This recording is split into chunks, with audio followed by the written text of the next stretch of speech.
I got a job. I am going to be a email marketing assistant / CRM assistant, and I start next Tuesday. It was the job that I went for that I had 2 rounds of interviews, and I thought that the second one I did really bad on. Obviously I didn't. So I've successfully transitioned sectors from healthcare and now into marketing. Is marketing like my end all be all goal? I don't know. I just find it interesting as an industry and I want to learn more about it. I think the goal of being able to get out of my previous sector into something that feels a bit more me, like the working day involves us having regular meetups, like a weekly meetup to share our ideas and get to put forward a bit more creativity, and I just think that sounds really exciting and something I haven't done in a job role. So yeah, I'm very, very happy. And I also got offered the art shop job, which I was really sad to actually say no to, but it was only because it was only part-time and progression in the retail sector maybe wasn't something that drew me in as much. But I really liked that shop and I loved the people, but I had to say no. But they were super sound about it. They were like, oh, we're really sorry we couldn't offer you more hours. I think after a couple of weeks of just really questioning myself, I'm gloating a tiny bit, I'm sorry. It feels really good to have gotten the responses that I did. And I also got the museum volunteer position that I went for as well, for a really nice place. A very nice bunch of volunteers that I came across on my induction, and hopefully I got to learn a bit more about design and also the kind of museum sector and what jobs look like there. I'm feeling really, really positive and like really excited about what's next. I kind of just keep thinking, God, where am I going to be this time next year? Today is like one of the hottest days so far. I cannot believe I'm still inside. It's 12 o'clock and it's 17 degrees outside, and it's gonna become 18 degrees for the next like 2-3 hours. I was gonna go to the cinema this afternoon, but now I'm thinking maybe I shouldn't. So I'm gonna go do something now. Basically, I want to spray paint my mirror. It took me an hour and a half I had to get the tape right into the cracks, and it was a job and a half. An hour and a half it took. It shouldn't have taken an hour and a half. There's going to be people that are going to be like, why the fuck did that take an hour and a half? Because I'm learning, always. Anyway, so I'm going to spray paint this. I was hoping for it to come out a bit of a stone colour, but it looks kind of peachy. I think it's still going to look really, really cute. I got the spray paint. It's called Labrador. It's not quite the colour of a Labrador. It's quite peachy, but again, that was just based off of one little spray that I did inside yesterday, which I know I shouldn't have done. That's probably really toxic. But I'm gonna do the whole freaking thing now. I might bring you outside, see the sunshine. Excuse the footwear. I'm wearing slippers because I don't want to ruin any shoes with the spray paint, but I've spray painted outside here before with red spray paint and I didn't manage to get any on me. So hopefully it turns out okay and doesn't look like shit. It's so fucking hot. Oh my god. I'm whispering because I'm not quite confident with recording outside yet. There's the mirror. It's so hot.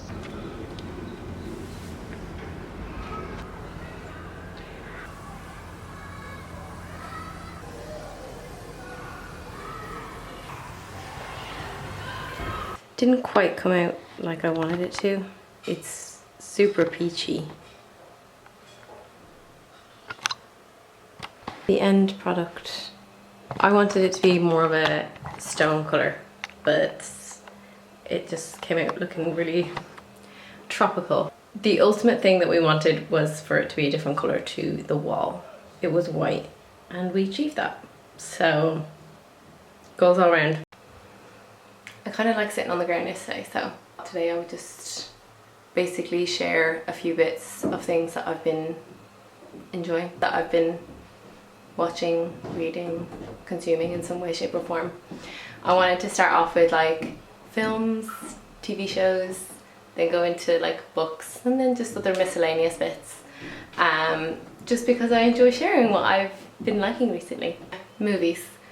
I seen about 2-3 weeks ago, I went to the Institute of Contemporary Arts in central London. I didn't even know it existed. They have a tiny little cinema there and they were showing a film called All We Imagine Is Light. I had seen it like popping up so much on my like socials, just as a film that's come out like recently on Mubi. It was showing at the BFI, all this, and I was just very intrigued, so I went to go see it. And it's such a beautiful film. It's a film about two girls, basically they're nurses, so I think it definitely was a little bit nostalgic for me.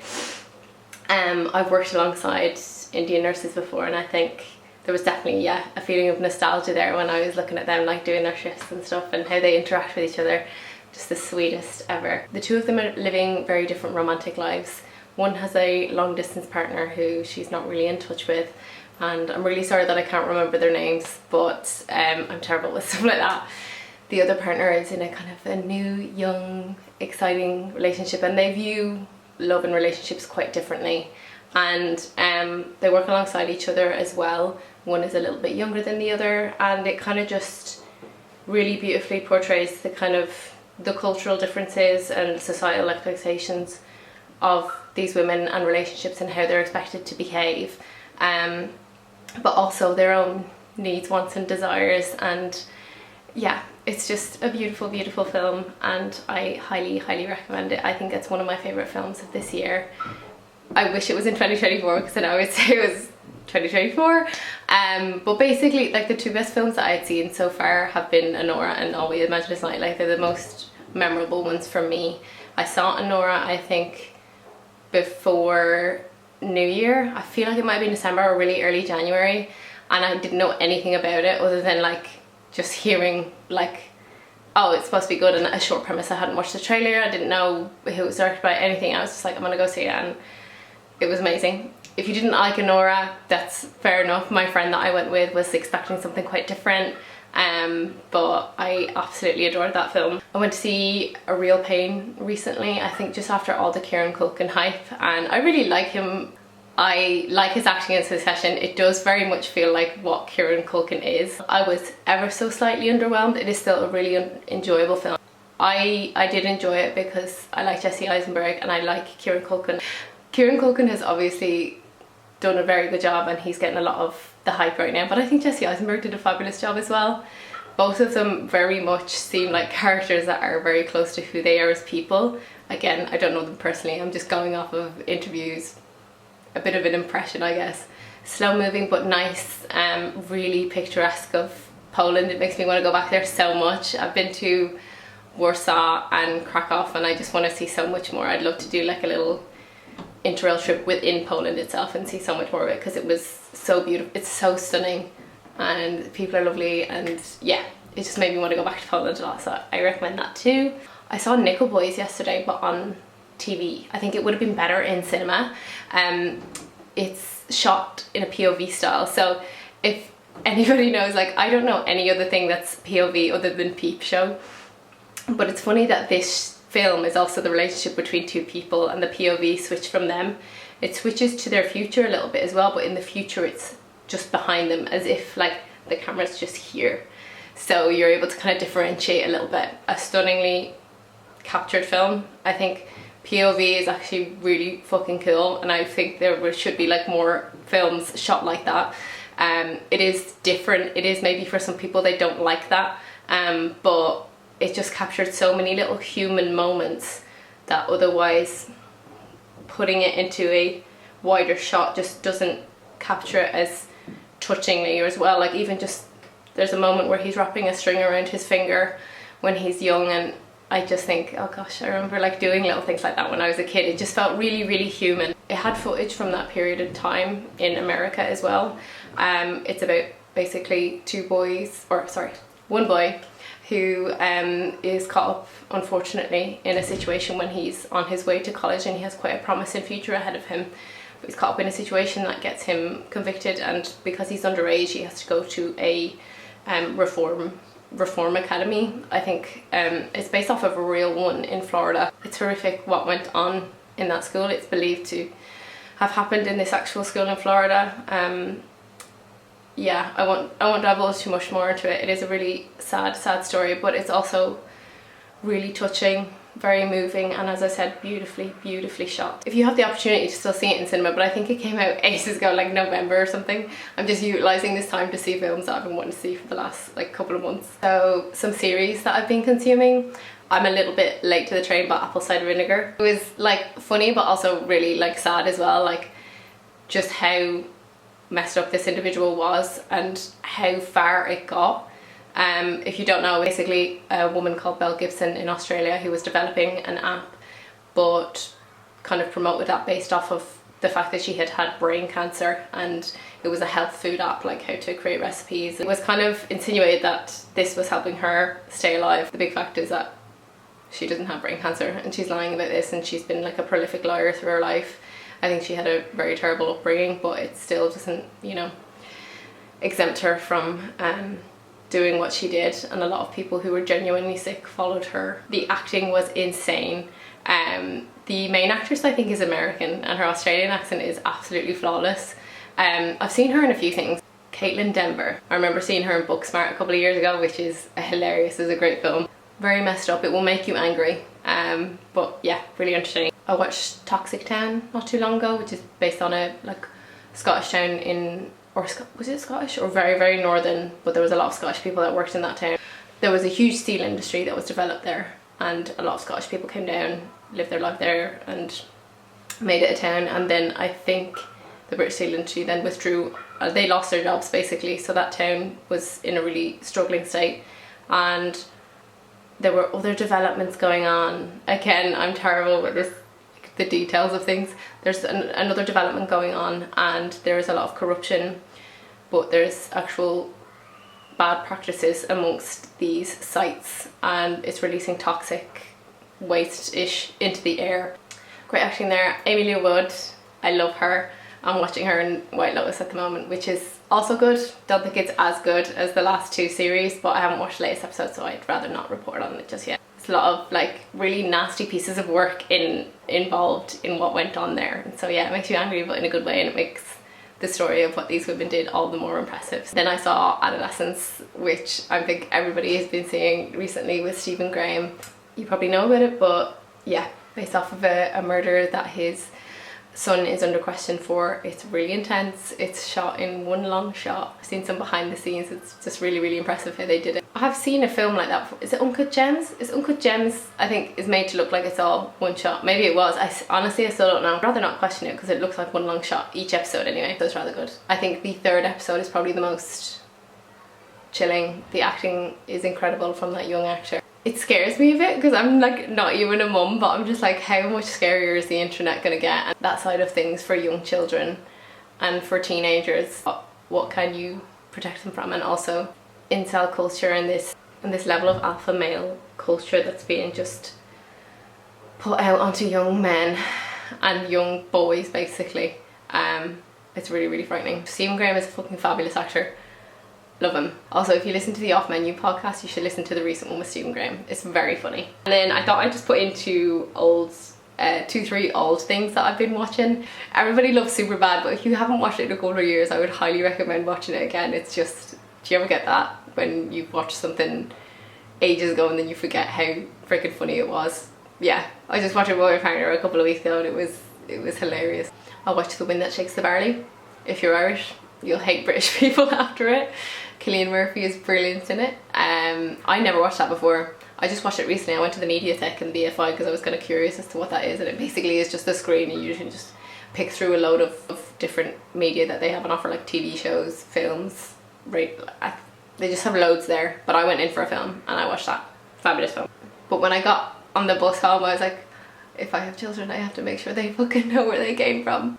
I've been watching Fat Friends on Netflix. So if you don't know, that's a really old series. It looks like it's 90s, and it has Ruth Jones and James Corden in it, and I think that's where they met and formed their friendship, which then went on to develop Gavin and Stacey. Very old style British humour, but it doesn't kind of shy away from fat phobia either. It doesn't shy away from basically those topics and those struggles, but it does it in a light-hearted way. A nice show to watch in the afternoon. It lifts my mood. Books, I have them with me. Currently, of course, I'm wanting to read this for ages, but it is quite a practical book. Like, I'm I think it's 12-week-ish program, but it definitely kind of highlights from the beginning that you don't need to follow it step by step or be too religious about it. But I'm on week 5 at the moment, and taken away from it, the morning pages has been a huge gift. I think it is essentially just journaling, but just do 3 pages of it non-stop. Don't be taking breaks or thinking too much about it. And it's supposed to kind of get you into a bit of a subconscious situation, because you're writing well past the point of any kind of narrative that you could tell yourself for that day. I went to the shop, or I felt about this, and you just have to keep going to the point where it just addresses what underlying thoughts that you're having. I've done a few artist dates that it suggests that you do, which is basically just taking yourself out solo, doing something that you really enjoy that's like creative. Little dates like going to the cinema solo, going to my art shop, doing little creative things. It has a whole narrative where she talks about creativity. She uses the term God as it, which I'm not too into. I find it it's just a little weird. I don't like it. The book itself, like the practical uses of it to try and get more in touch with your creative side and be able to kind of see what it is that you want from it. Just let things come to fruition a bit more if you find yourself a little bit stuck. This is quite helpful. I like it. I'm reading at the moment, so I haven't completed it, but I'm enjoying it this far. It is Mario Vargas Llosa and Julia and the scriptwriter. It's a little wacky, but I'm really enjoying it. It is a Peruvian writer. The Feast of the Goat, I think, is his like most famous one, but I could be wrong. It's my first book of his that I've read. Recommended by my dad, who I think has read 1 or 2 of his. I just wanted to read some Peruvian literature, which I haven't done before. So, and his writing is exquisite, but it is very like really long sentences. Like, I'll just see, for example, the tragedy of a young man who can't sleep because the minute he closes his eyes he starts reliving how he ran over a poor little girl and crushed her to death. It's long sentences. Maybe that sounded not that long, but I definitely have to have my mind switched on when I'm reading this, because he writes like extensively and detailed, and there's a lot of words I don't freaking know. It's about basically a young man who falls in love with his aunt, but it's not really his aunt by blood. It's his auntie, not by blood's sister, if that makes any sense. She's older than him. I think he's like 18 or 19 and she's 32, and he's a scriptwriter for a local radio station that plays like novellas but over radio. It's based in Lima, which I love because I can recognise some of the places they're talking about, and it also coincides with the stories that are being written. So there's little short stories in there that are ones that are being played on the radio, which is really fucking cool. And one of the stories actually takes place in Dingo Maria, which is where my mum was from, and I was like, what? So that was kind of cool to read. Another book I'm currently reading is this. It's called Mother Tongue Tied, on language, motherhood and multilingualism. Lingualism. I don't know. Basically, linguistics is something that I find quite interesting, maybe because I grew up probably bilingual basically for the first 5 years of my life. When I lived here in London, I was influenced by, like, my dad spoke Spanish and English to me, and I was also cared for very much by my auntie and my cousins. I was around them all the time, and they all spoke Spanish to each other. They're my Peruvian cousins that still live in East London now. And so I could understand Spanish pretty well. I was probably speaking it up to a 5-year-old's level, I don't know. I think I went to Spanish school, but again, I was so young, like I wasn't even attending school for that long. But then we moved to Ireland, and it got really difficult to keep it up because we were living with my grandmother and my uncle, who don't speak a lick of Spanish. And so unfortunately we lost touch with that. But I think I just find it really interesting because I grew up with this like awareness of Spanish that I couldn't really formalize into a level. So when people spoke about like what level of Spanish, I'm like, oh, I understand what my aunties say to me, but like if you're gonna ask me to have a Spanish conversation, I can't have that. And then if someone were to speak a bit differently to me, like European Spanish, like their accents were really difficult to understand. And then as I was learning Spanish, I was put in like certain classes, and I would find that my level of Spanish was a little bit more advanced, but people would be like, your Spanish is so good. I'm like, but there's things that like I'm not getting here that you guys aren't. Like there's a reason that I'm at this level. But yeah, it just felt like my language development was like a big puzzle with random pieces already put in. So I find linguistics as a whole really interesting, but then bilingualism and, for example, this just sounded like it was right with my street. And I didn't actually purchase this.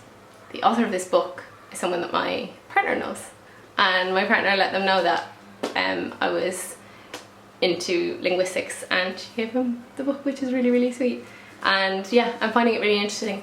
Scientific books like this, because I have an interest in the topics, are like great, but research books, because I'm bad at like research in general, I really have to take my time with them, because much like, if anybody knows like The Body Keeps a Score, I'm still reading that like years on, because it's like a heavy textbook. So I do buy scientific books like this that I'm really interested in the topic, but I do struggle to read them. I don't know if anybody has a method of taking in this information a bit better, because I feel like as soon as I finish these type of books, because I had one called The Bilingual Brain, I forget mostly everything that's in it, maybe 1 or 2 facts, and that's about it. But they're obviously not made just to be like fact-checking books. But anyway, I also read Butter recently, really good book, about a journalist that's going to see a potentially convicted murderer, and it touches on kind of the societal expectations of women and their bodies in Japan, and the inequalities, but also their own kind of prejudices that they hold. I've enjoyed a few books from Japanese female writers now, so I'll definitely continue on that train, but that book is juicy. I also have loads of other books that I've started, because I'm ridiculous when it comes to starting books and then buying another book and then getting really into that and following on with that one.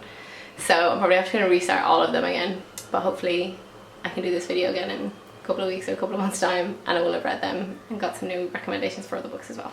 Other random things I wanted to basically I wanted to talk about some random things that I've been loving. One of them being gel nails. Basically, I can't show you mine right now. I was going to show you them. You can kind of see. I'm not going to put them up properly, but I've been doing them myself at home. I got kind of inexpensive little bits online, slowly built it up, and I've just been really enjoying doing my own nails, because I feel like when I go to a nail salon, I always just end up being quiet and not getting what I really want, and then I'm like really frustrated with these ugly ass nails for the next like 3 weeks or whatever. So they look cute, the nails themselves. Is that from the spray paint yesterday? I got some spray paint on them, so I still need to get some alcohol to take that off. I wanted to speak a little bit on food. Basically, I went to a sandwich place not too long ago. I don't usually do them because like expensive sandwiches are something that like just hurt my soul, but every now and again as a treat I thought we would, and we went to Crunch and we tried 2 of their sandwiches, the chicken and the pork katsu. The pork katsu was unbelievable. I still think about it now. Stunning. Yeah. One more food rec was these muffins. I don't think they make them in-house, but there is this cafe in Ilford, Hisashi Coffee Company. Sorry if I'm butchering the name of that, but they seem like they do lots of fabulous drinks in there. But the only thing I ever bought was one of their muffins. It was like a red berry muffin. If I can get a picture, I'll try and insert it. But like the center was like cream cheese and it had a crumble on the top. Oh, I haven't had a muffin like it, and I'm sure they're not made in the house, so they're probably available at other bakeries, but stunning, stunning. And I'm not usually a muffin girl, but that changed me that day. One thing I also wanted to say was this guy. I put it in my last video because I was debubbling a scarf, but honestly I'm so grateful for him. It's a great little thing, and it's rechargeable as well. Debobbling your clothes just gives them a new lease of life, and I'm all for trying to find budget options to help the longevity of items of clothing. An electric debobbler changed your life. Probably won't just change my life because I don't have much going on. That is everything pretty much. I'm sorry for the slightly messy background going on there. I have my art class this evening. I think we're going to use pastels, which is exciting. I don't really like using them, but I love using different materials in that class because it's a great class. I do them at the Royal Drawing School. I might go see a film today. It's not as sunny as it was yesterday, unfortunately, but I know I need to get outside, so I'm gonna go do that now. And yeah, dilly dally.